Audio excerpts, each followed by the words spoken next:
नमस्कार, आप देख रहे हैं पहली आवाज न्यूज और मैं हूं आपके साथ मानवी ठाकुर। शुरुआत करते हैं आज की खास खबर। भोपाल। मध्य प्रदेश की राजधानी भोपाल में दलित एवं आदिवासी संगठनों द्वारा भोपाल डिक्लेरेशन 2 की रूपरेखा तैयार करने हेतु एक प्रेस वार्ता आयोजित की गई। भोपाल डिक्लेरेशन के 25 वर्ष पूर्ण होने से पूर्व देश भर के दलित और आदिवासी संगठनों ने एक बार फिर साझा वैचारिक मंथन की ऐतिहासिक पहल की है। इस क्रम में आगामी 12 एवं 13 जनवरी 2026 को भोपाल में भोपाल डिक्लेरेशन 2 का राष्ट्रीय स्तर का आयोजन किया जा रहा है। इस आयोजन में सामाजिक न्याय, संवैधानिक अधिकारों, राजनीतिक भागीदारी और बहुजन एकता जैसे महत्वपूर्ण विषयों पर गहन चर्चा की जाएगी। इस राष्ट्रीय आयोजन का संयोजन बहुजन इलेक्टो आदिवासी सेवा मंडल एवं डोमपरी संघ के संयुक्त तत्वावधान में किया जा रहा है। आयोजकों ने बताया कि ये सम्मेलन देश भर के दलित आदिवासी संगठनों को एक मंच पर लाकर भविष्य की साझा रणनीति तय करने की दिशा में मील का पत्थर साबित होगा। लगातार खबरों और विशेष रिपोर्ट के लिए बने रहिए सिर्फ पहली आवाज के साथ। अध्यक्ष होने के नाते में जो दलित एजेंडा जो बना था 2022 में और 2023 में सरकार चली गई थी, लेकिन वो आदिवासी और अनुसूचित जनजाति और जाति के लिए बहुत बड़ा एजेंडा था। इसमें उस समय लागू होना था, लेकिन सरकार चली गई थी, लागू नहीं हो पाया। 25 साल के बाद हम यहाँ बैठे हैं, ST और SC के लोग मिलकर के हम लोग विचार मंथन करेंगे 12 और 13 तारीख को भोपाल में। एक बहुत बड़ा आयोजन समन्वय भवन में करने वाले हैं 13 तारीख को और 12 तारीख को पलाश होटल में। तो हम लोग चाहते हैं कि 100 साल होने जा रहे हैं, 75-80 साल करीब हो गए हैं, इसमें आदिवासियों का सहभागिता नहीं हो पाई है। तो पहली बार ऐसा हुआ है कि हमारे जो समाज के लोग हैं, ST SC के लोग मिलकर के बैठ कर के बात कर रहे हैं और इस कार्यक्रम में माननीय पूर्व मुख्यमंत्री दिग्विजय सिंह को बुलाया गया है। तो पहली बार ऐसा हो रहा है कि आदिवासी लोग अधिक से अधिक, आदिवासी लीडर लोग अधिक से अधिक भाग ले रहे हैं। हमारे RV भट्टी साहब हैं, प्रकाश सिंह ठाकुर जी हैं, हमारे आर्यन ठाकुर साहब हैं। ये सब लोग, हम लोग आदिवासी वर्ग के लोग पहले इसमें सम्मिलित हो रहे हैं और इसको बड़े पैमाने पर हम लोग सफल बनाएंगे, दलित एजेंडा और आदिवासी एजेंडा को लेकर के।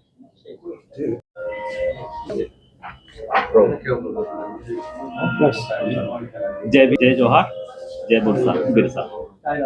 मैं कमलेश खातरकर, प्रांतीय प्रवक्ता भारत अनुसूचित जाति परिषद। हम ये जो कार्यक्रम करने जा रहे हैं 2002 में 12 और 13 जनवरी को जो हमारा सम्मेलन हुआ था, उससे जो निष्कर्ष निकल के आए थे वो दलित एजेंडा के नाम से जाने जाते हैं। इसको भोपाल डिक्लेरेशन भी कहा जाता है। उसमें जो भी निष्कर्ष निकल के आए थे, तत्कालीन सरकार में मुख्यमंत्री माननीय दिग्विजय सिंह जी थे और उन्होंने उस वक्त लागू किए थे। जैसे ही इम्प्लीमेंटेशन होना चालू हुआ तो हमारे वर्गों को अनेक प्रकार के लाभ मिले। सास की खरीदी में हमारा रिजर्वेशन था, कई आदिवासियों को, दलितों को भूमि के पट्टे मिले जिससे वो भूमि के मालिक बने। लेकिन सरकार बदलने के बाद ही सरकार की नीतियां भी बदल गई। हमारे जिन दलित और आदिवासी भाइयों को पट्टे मिले, लेकिन उनको मालिकाना हक नहीं मिला, क्योंकि कई लोगों ने वहां अवैध रूप से कब्जा कर रखा था और आज तक उनका कब्जा चला। हमारा सबसे मेन उद्देश्य ये था कि 20-22 साल में और जो सामाजिक और वैश्विक जो परिवर्तन हुए हैं, देश में जो परिवर्तन हुए हैं, उसके अनुसार अब उस एजेंडे में कुछ परिवर्तन करने की आवश्यकता है। और जो हमारे पहलू 2002 के एजेंडे के छूट गए थे या जो वर्तमान सरकार है जिसने लागू नहीं किया, तो उसको हम चाहते हैं कि उसको पहले तो 2002 के जो हमारे जो सुझाव थे कमेटियों के, वो छूटे हैं, तो सबसे पहले उनको मजबूती से लागू किया जाए। और जो हमारे नए सुझाव आएंगे, जिनकी घोषणा हम 2027 में करेंगे। ये जो 2 दिन का कार्यक्रम हमने 12 तारीख को पलाश होटल में और 13 तारीख को समन्वय भवन में रखा है, उसमें हमारे समाज के बुद्धिजीवी और सामाजिक प्रतिनिधि, सामाजिक नेता, चिंतक, जो सभी इकट्ठा होकर जो उसका एक ड्राफ्ट तैयार होगा, उस ड्राफ्ट को लागू करें, ऐसी हम सरकार से मांग करेंगे।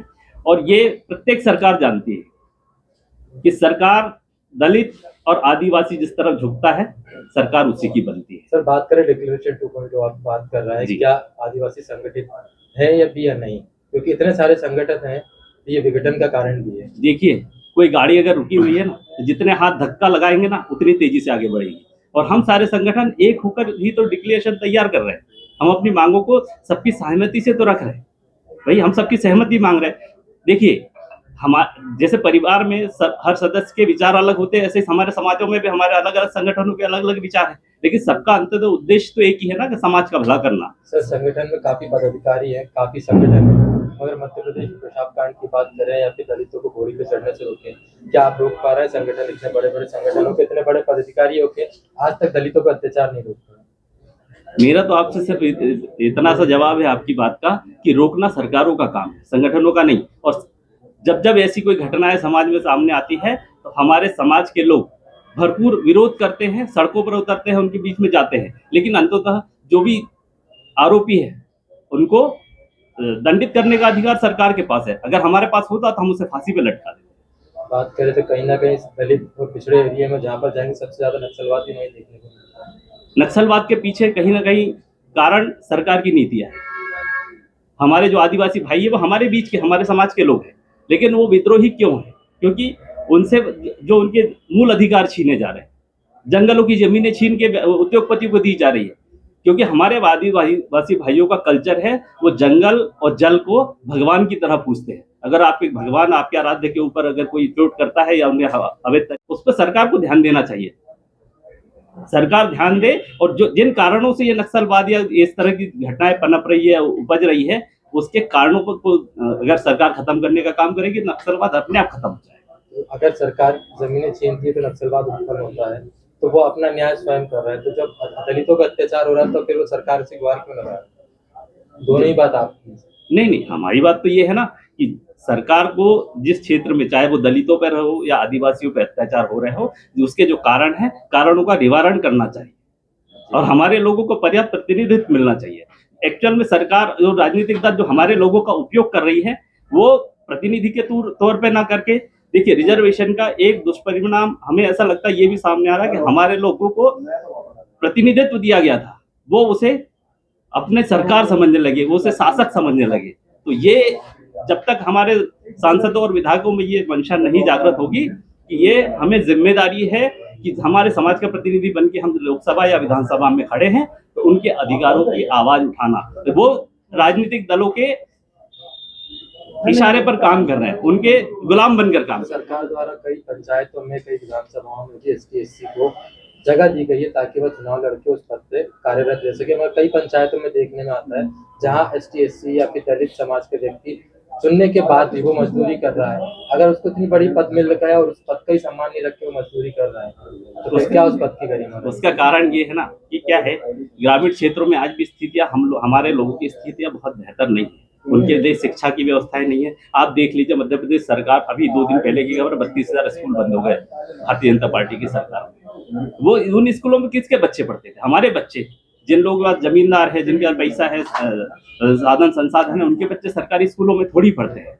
जब तक उन्हें अच्छी शिक्षा, अच्छा रोजगार और अच्छा जीवन स्तर नहीं मिलेगा, तब तक वो अब इस तरह से शोषित होते रहेंगे। और हमारा उद्देश्य यही है कि उनको अच्छी शिक्षा मिले, अच्छा रोजगार मिले, कमाई के साधन मिले, रोजगार के साधन मिले, साधन संपन्न बनेंगे, शिक्षित बनेंगे, तो वो अपने अधिकारों के लिए बेहतर तरीके से लड़ पाएंगे। ये बताइए, जगदीश देवड़ा जी को डिप्टी सीएम बनाया जी तो दलित समाज से ही जी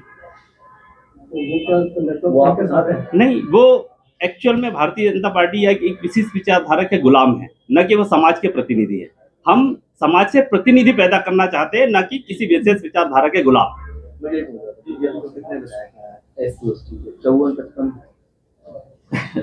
देखिए, मैं तो आपसे ये कह रहा हूँ कि आप देखिए, हम तो ओपन इनविटेशन आपकी तरफ से सबको दे रहे हैं कि सब आए और जिस समाज का वो प्रतिनिधित्व कर रहे हैं उनके भले के लिए हमारे भी बिल्कुल हमने सबको पर्सनली दिए हैं। और ये आप लोग देखिए, समाज में सबके घर जाके पर्सनली देना संभव नहीं है, बड़े पदाधिकारी को तो दिया जाता है, बिल्कुल हमने दिए हैं। और ये सामाजिक काम में हमें भी यहाँ किसी ने, एक्चुअल में मैं आपको बताऊं, सामाजिक काम में किसी को न्योता देने की आवश्यकता नहीं। हम भी यहाँ बैठे हैं, हमें किसी ने निमंत्रण नहीं दिया, बिल्कुल नहीं।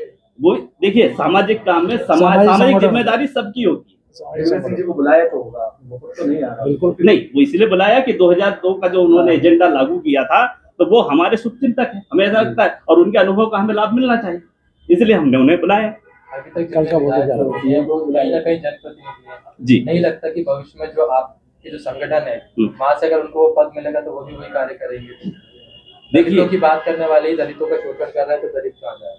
दलितों की बात करने वाला दलितों का शोषण कर रहे हैं, ये सब 100% तो मैं नहीं मानता कि ऐसा है, लेकिन जो भी कर रहे हैं हम उनको फिर चेतावनी देना चाहते हैं हमारे इस माध्यम से। और हम इसीलिए समाज के लोग बैठ के, देखिए 70 सालों में जब से हमें रिजर्वेशन मिला, लागू हुआ, धीरे धीरे उसके समाज के पक्ष पे कुछ तो परिणाम बेहतर आने लगे, क्योंकि हम लोग सब बैठे हैं, मजदूर के बीच बैठे हैं, कहीं हम गांव के, अब सब यहाँ बैठे ना, आप एक क्लास मेंटेन है, बेहतर परिणाम तो आया, बेहतर प्रचार नहीं होगा। जितना सरकार जो है संतोष वर्मा जी को बर्खास्त करने जा रही है, तो क्या लगता कर देगी या आप लोग उसके लिए पूरी जद्दोजहद करेंगे बचाने की? देखिए, कानूनी लड़ाई लड़ेंगे। संतोष वर्मा जी का जो मामला है वो कानूनी मामला है और सरकार को कानून के हिसाब से काम करना चाहिए। अगर कानून के खिलाफ सरकार काम करेगी तो हम उनका सपोर्ट समझते हैं। स्वीकृति दे दी है सरकार ने। अब उनका मामला देखिए, फैसला जी, करना। जी, उनका जो भी मामला है वो प्रशासनिक रूप से तय होना है, कुछ अदालती प्रक्रिया। सरकार उधर अन्याय कर रही है उन्हें बर्खास्त कर रही है, या सरकार सही करेगी? देखिए, अब जब तक उनका फाइनल परिणाम नहीं आया तब तक उसका टिप्पणी बयान तो सार्वजनिक है ना? नहीं, बयान सार्वजनिक है। देखिए, उसी बयान पे तो उनको जो है कार्रवाई की जा रही है। नहीं, आप उनको बयान का समर्थन कर रहा है या उसको आप निंदा कर रहे हैं? देखिए दबाव में काम नहीं करना चाहिए। देखिए, मैं तो सीधा सा आपसे एक बात कहता हूँ कि उनके बयान इस वार्ता में उपस्थित समस्त पदाधिकारी जन, आदरणीय किरण अवैध जी, सुनील वोरसी जी, राजे जी एवं वरिष्ठ सभी पदाधिकारीगण एवं आज की इस महत्वपूर्ण प्रेस वार्ता में उपस्थित मेरे कैमरामैन साथी, पत्रकार साथी, सभी का मैं स्वागत, वंदन, अभिनंदन करता हूँ। साथियों,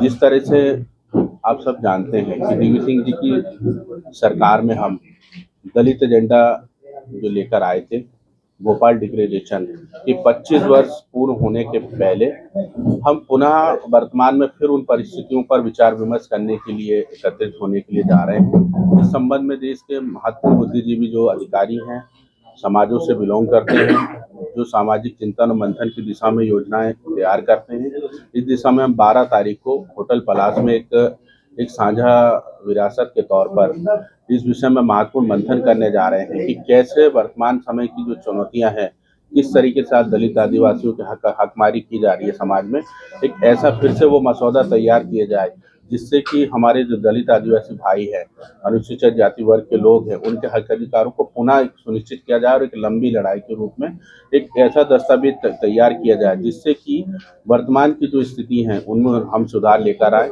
उस दिशा में हम जो है ये प्रोग्राम करने जा रहे हैं। इसकी महत्वपूर्ण जानकारी इस प्रेस के माध्यम से आपको दी जाती है।